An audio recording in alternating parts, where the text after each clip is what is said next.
అందరికీ నమస్కారం అండి. బాచీరావు భక్తి స్కూల్కి వెల్కమ్ అండి. ఈరోజు మన వీడియోలో గణేష్ చతుర్థి పూజా విధానము ప్రేక్షకులందరికీ కూడా గణపతి నవరాత్రుల వినాయక చతుర్థి శుభాకాంక్షలు అండి.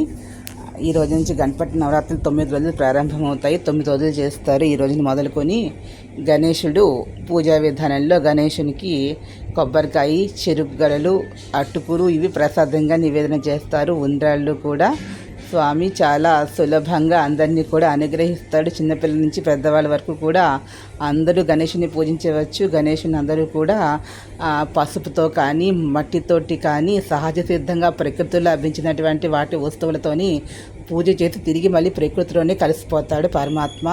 ప్రకృతి స్వరూపము అని తెలియజెప్పడానికే ఈ పూజా విధానము. ఈ పూజ కూడా గణేశుడు గణాలకి అధిపతి, విఘ్నాలను తొలగించేటటువంటి వాడు, పార్వతీదేవి యొక్క ఇష్ట పుత్రుడు.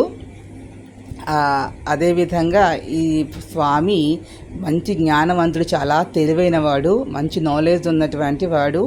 హస్త నక్షత్రంలో కన్యా రాశిలో హస్త నక్షత్రంలో జన్మించాడు. అదేవిధంగా స్వామికి 21 పత్రాలతోటి పూజ చేయడం అనేది చాలా చాలా ముఖ్యమైనటువంటిది.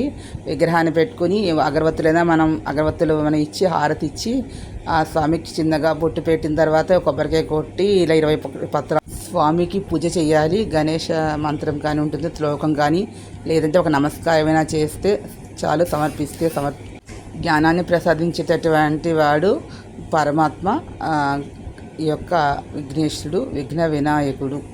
ఒకవేళ అవేం దొరకపోతే ఒక ఫోటో అయినా ఇంట్లో చిన్న విగ్రహం అయినా పెట్టి కూడా మనం పూజ చేసుకోవచ్చు గణేశుడికి. వీడియో మీకు నచ్చిన లైక్ చేయండి, షేర్ చేయండి, సబ్స్క్రైబ్ చేసి కొంచెం లైక్ ఇచ్చి ఎంకరేజ్ చేయండి. Please subscribe. Thank you to all.